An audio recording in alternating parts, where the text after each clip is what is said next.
Вітаю, шановныя гледачы, з вами Ярослав Стешик. Сёння у гадавіну заснавання Беларускай Народнай Рэспублікі Белсат віншуе вас з Днём волі і працягвае асвятляць галоўныя навіны Беларусі і свету у любых умовах.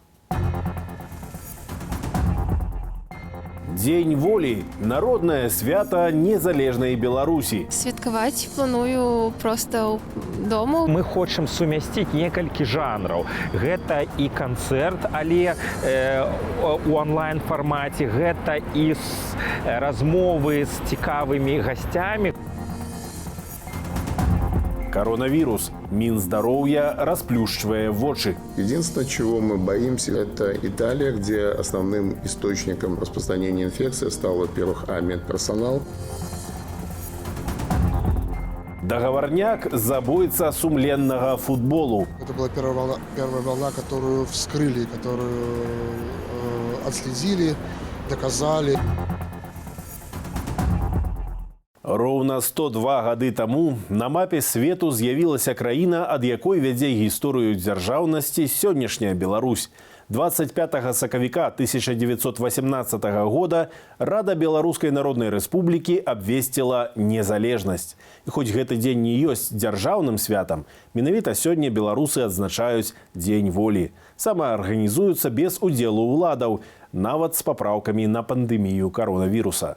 Стогоддзя з дня абвяшчэння БНР з размахам адзначалася тут, каля опернага тэатру. Але коронавірус планы арганізатараў змяніў, і ад вулічнай акцыі было вырашана адмовіцца. 102 гады са дня абвяшчэння БНР будуць святкаваць пераважна ў Сеціве. Дома з сям'ёй так плануюць адзначаць Дзень волі тыя, хто вызнае ідэалы Беларускай Народнай Рэспублікі. Каранцінныя ўмовы, вядома, планы змянілі, але адмовіцца ад святкавання не прымусілі. Спадзяюся, што ўвечары збяремся на святочную вячэру. Таксама хацім, канешне, назіраць за онлайн імпрэзамі з 6 гадзіны вечара. А 8, здаецца, будзе онлайн-канцэрт Лявона Вольскага. І салют ад 9. Пасля абеду мы з ножкай пойдзем гуляць. Я яшчэ больш распавядаю пра гэта свята. Яна ў мяне ўжо ведае, якая беларуская сапраўдная сімволіка. Вось хто яна. Ну а ўвечары будзем слухаць беларускія песні і есці торт з гарбатай. Мы асабіста ўвечары з двумя сябрамі збіраемся сустрэцца у траіх і паглядзець разам онлайн-трансляцыю. Першыя імпрэзы пачаліся о 7 раніцы з вандроўкі па памятных месцах БНР у Менску. В 1919 году наш проспект назывался «Открытие Адама Мицкевича», нашего классика. У горадні таксама о 7 раніцы зачыталі трэцюю ўстаўную грамату і праспявалі гімны пагоня «І мы выйдзем шчыльнымі радамі». Акцыі пачаліся так рана, бо менавіта з усходам сонца была абвешчаная незалежнасць. Год назад народы Беларусі разам з народамі Расіі скінулі ярмо расійскага царызму, які найцяжэй прыціснуў быў Беларусь. Фармат святкавання ў параўнанні з мінулымі гадамі змяніўся, аднак беларусы змаглі прыстасавацца і зарганізавацца. У ТБМ зладзілі выставу, а для Алены Анісім, старшыні таварыства, гэты дзень асабіста каштоўны. Адмаўляцца ад святкавання яна не плануе. Зранку я павіншавала мужа. Я вже даслала віншаванні многім сябрам і знаёмым. Далучыліся да святкавання і ў дзіцячых садках. Арганізатары, якія на стагоддзя падрыхтавалі маштабную імпрэзу, сёлета таксама планавалі акцыю, але ў сувязі з каронавірусам заяўку адклікалі да аператыўна перанеслі імпрэзу ў онлайн. Каб беларусы ўсё ж такі адчувалі святочную атмасферу, кожнаму прапанавалі вывесіць сцяг на сваім балконе ці ў двары дому і падзяліцца здымкамі ў сацыяльных сетках. З праблемаў, якія мы сутыкнуліся, што частка сцэнару, частка удзельнікаў, якіх загадзя мы планавалі, яны адмаўляюцца, ці яны на каранціне, ці яны ў самаізаляцыі, ці штосьці яшчэ. Нягледзячы на ўсе складанасці, сёння о 18:00 на адмыслова створаным сайце годна.by распачалася трансляцыя святкавання. Усё ж такі, што сёння будзе адбывацца? Сёння мы хочам сумясціць некалькі жанраў. Гэта і канцэрт, але у онлайн-фармаце, гэта і размовы з цікавымі гасцямі, гэта нейкія і жарты, і гумар, і фідбэк, сувязь з тымі гледачамі, якія будуць глядзець. Арганізатары чакаюць для манітораў некалькі тысяч беларусаў, для якіх важна адзначыць Дзень волі нават ва ўмовах пандэміі. Алена Дубовік, Белсат. Сённяшняе свята беларусы адзначалі ў самых розных умовах. І пасля 91-го года, калі герб, пагоня ды бел-чырвона-белы сцяг былі дзяржаўнымі сімваламі, і ва ўмовах забароны ды жорсткіх рэпрэсіяў. Як гэта было, узгадала Галіна Абакунчыка. Мастак Алесь Пушкін падчас свайго студэнцтва ў 1989 годзе намаляваў плакаты і з аднакурснікамі выйшаў на вуліцы Менску 25 сакавіка. Гэта было першае публічнае святкаванне гадавіны абвяшчэння незалежнасці Беларускай Народнай Рэспублікі ў Савецкай Беларусі. Асноўны пасыл быў грамадзянін. 71 год назад была абвешчана Беларуская Народная Рэспубліка. Памятай і думай пра гэта. Алесь Пушкін адбыў тады 15 сотняў арышту, а дадаткова атрымаў крымінальную справу і паражэнне ў правах. А ўжо праз 4 гады незалежнасць БНР святкавалі на дзяржаўным узроўні. Самыя масавыя святкаванні угодкаў БНР адбываліся ў Менску. Тут на пляцы каля опернага тэатра збіраліся тысячы людзей. Адбываліся ўрачыстасці і ў самім будынку. Так, у 1993 годзе урачыстая вечарына ў гонар БНР сабрала найвышэйшае кіраўніцтва Беларусі, якое ўзначальваў тады Станіслаў Шушкевіч. Угодкі незалежнасці таксама адзначалі ў шматлікіх дзяржаўных установах. Напрыклад, у нашым універсітэце культуры было вялікае пасяджэнне, прысвечанае БНР, якія адкрывалі рэктар, прарэктар, всюду была нацыянальная той час дзяржаўная сімволіка, таму гэта свята мела вялікія элементы дзяржаўнасці. Але ўжо праз 3 гады пры Александру Лукашэнку каля опернага тэатру быў гвалтоўна разагнаны 50-тысячны мітынг 1996 году. Святкаванне ж 25 сакавіка 2005 году каштавала 1,5 года абмежавання волі Андрэю Клімаву. Пазней той мітынг да угодкаў ПНР назвалі рэвалюцыяй Андрэя Клімава. Попытка была правильная, ведь после нее было, смотрите, 2006 год. То есть по тому же сценарию. После него люди опять выходили. Октябрьская площадь, 25 марта это уже был не просто какой-то междоусобчик между людьми, которые чтят традиции государства. А это уже стал национальный день. Пасля прэзідэнцкіх выбараў 2006 году святкаванне Дня волі завершылася масавым збіваннем людзей, арыштамі, шматгадовым зняволеннем тагачаснага кандыдата на прэзідэнта Александра Казуліна. Рэпрэсіі адбываліся падчас святкаванняў і ў наступныя гады. Не абмінулі яны і 83-гадовага Яна Грыба. Яны дабіваюцца таго, каб народ стаў баяцца усяго гэтага рэжыму, як пры Сталіне. Калі народ размаўляў паміж сабою шэптам толькі. Але яны забываюць аб тым, што, па-першае, уже народ другі, інфармацыя людзей другая. Святкаванне 100-х угодкаў Беларускай Народнай Рэспублікі было шматтысячным і ўпершыню за шмат гадоў прайшло без істотных інцыдэнтаў. Сёлета масавыя імпрэзы мусіла адмяніць толькі сусветная пандэмія каронавіруса. Галіна Абакунчык, Белсат. Яны казалі, гэта тое самае, што грып, і каранцін не патрэбны. Сёння ж мы маем больш за 440 тысячаў пацверджаных выпадкаў інфікавання каронавірусам. Памерлі, і зноў жа гэта толькі афіцыйна пацверджаныя звесткі, 20 тысячаў.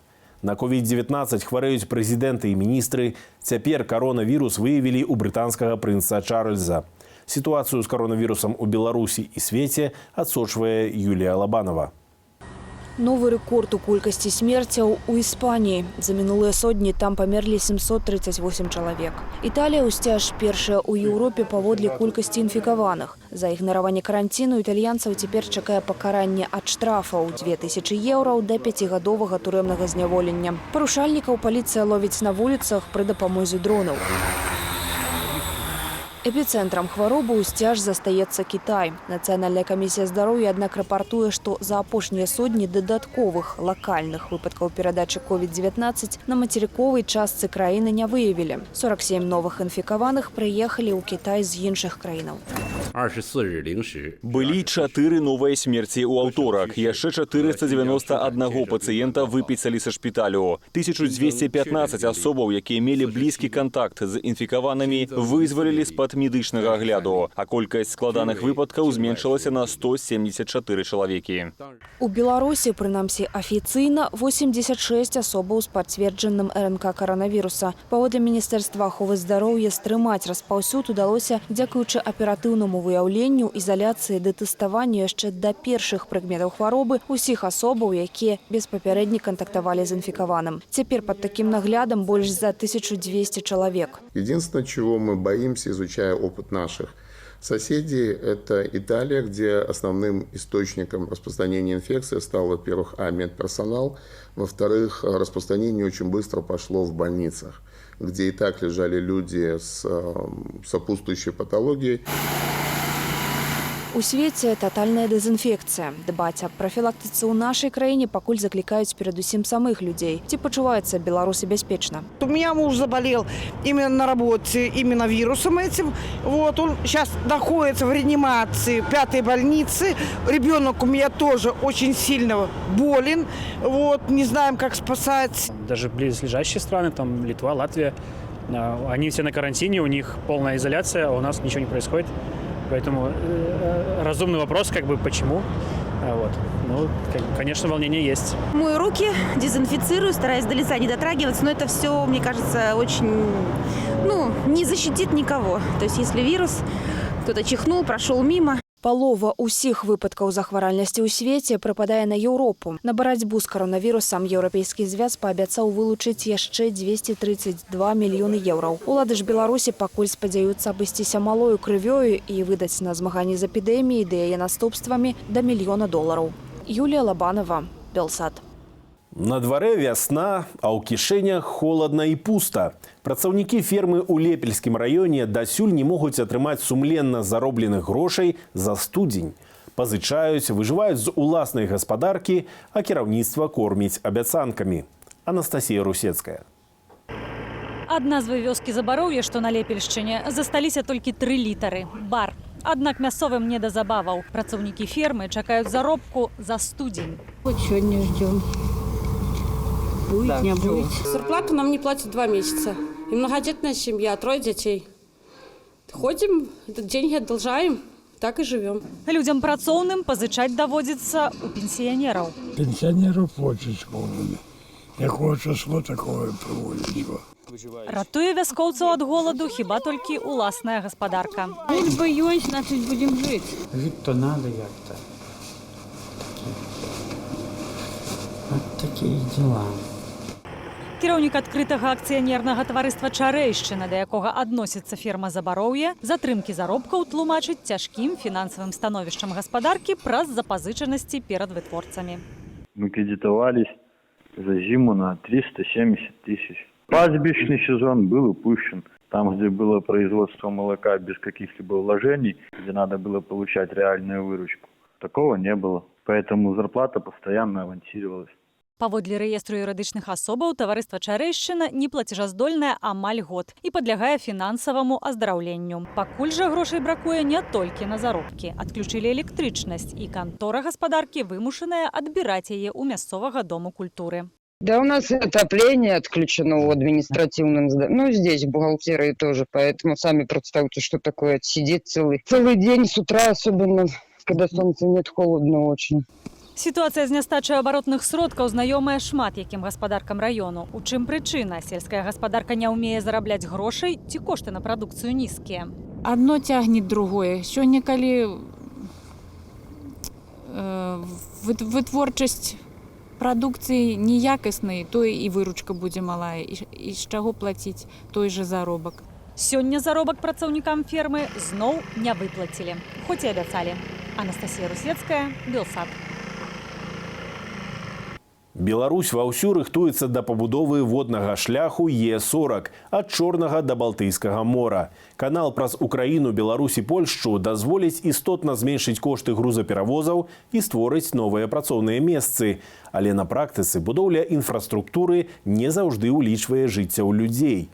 На мяжы з Украінай улады рыхтуюць будаўніцтва рачнога порту Ніжнія Жары, проста на месцы 40 жылых дамоў і зямельных надзелаў.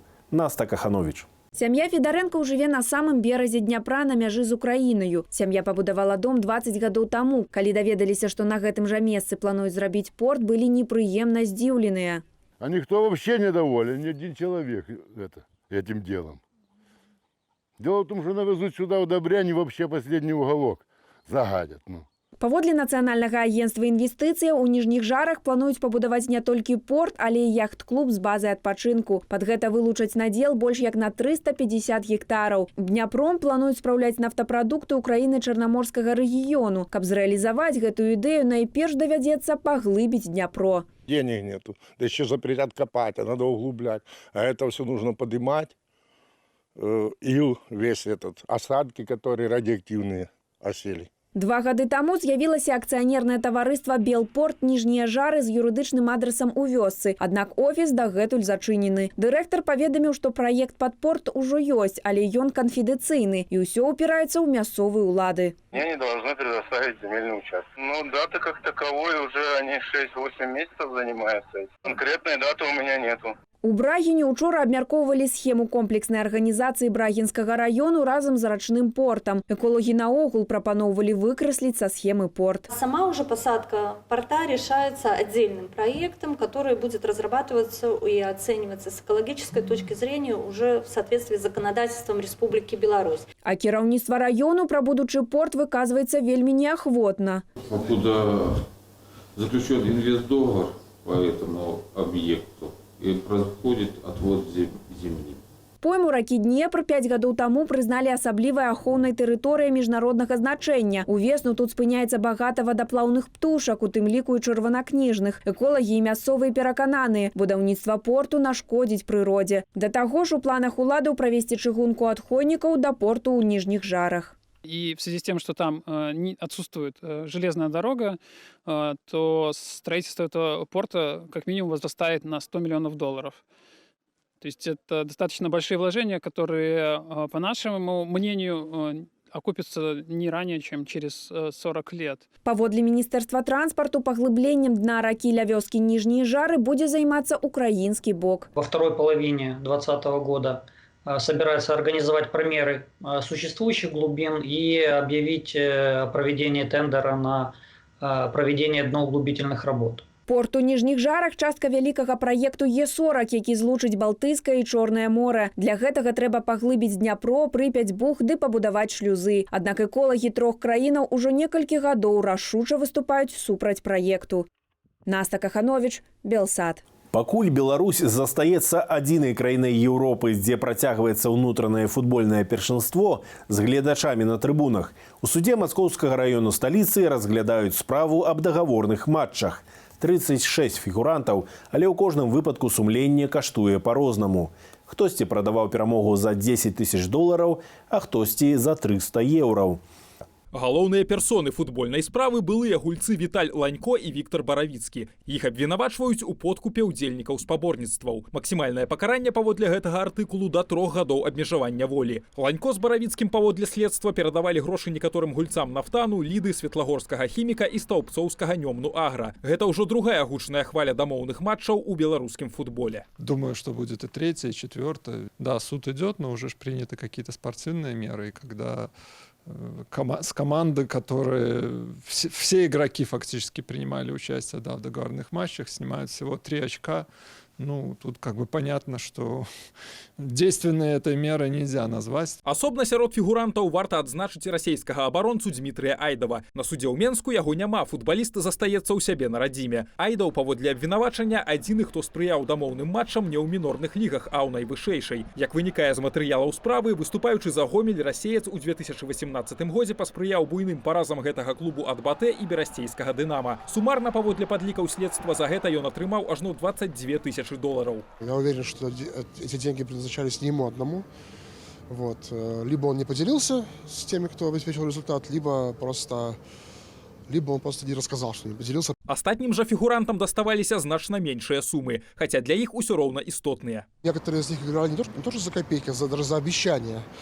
Тоже в Новополоцке, когда это все случилось, это была команда, у которой месяцами не платили зарплату. И, как мне кажется, что у некоторых из них это сходило с рук раньше, и они просто как бы продолжили. Праблема закранула не толькі айчынны футбол, грымнула таксама ў хакеі. Матч паміж маладзечанскім «Дынама» і Магілёвам, які адбыўся ў чэмпіянаце краіны 12 лістапада, адразу назвалі дзіўным. Гаспадары вялі з лікам 5-1, аднак у выніку саступілі 5-6. Букмекеры зафіксавалі падазроны рух ставак. Паводле Федэрацыі хакею, за аблытанымі ў зліцці матчу аказаліся 7 хакеістаў. Сярод іх былыя гульцы менскага «Дынама» і зборнай Беларусі, а таксама Вячаслаў Лісішкін, які выступае за каманду Александра Лукашэнкі. Вінаватымі сябе лічаць толькі трое. Основные фигуранты, они легионеры, то есть люди, которые там сегодня здесь, завтра уехали. Второе, мы видим, что да, люди с репутацией, но люди такие, которые не сегодня, а завтра тоже закончат карьеру. Нельзя сравнивать хоккей вот с тем, что происходило в первой лиге. Пакуль свае санкцыі ў дачыненні замяшаных у скандале хакеістаў «Дынама» маладзечна ўвяла толькі Федэрацыя хакею. Але наперадзе, як і ў футбольнай справе, суд. Дзяніс Ганчаренко, Белсат.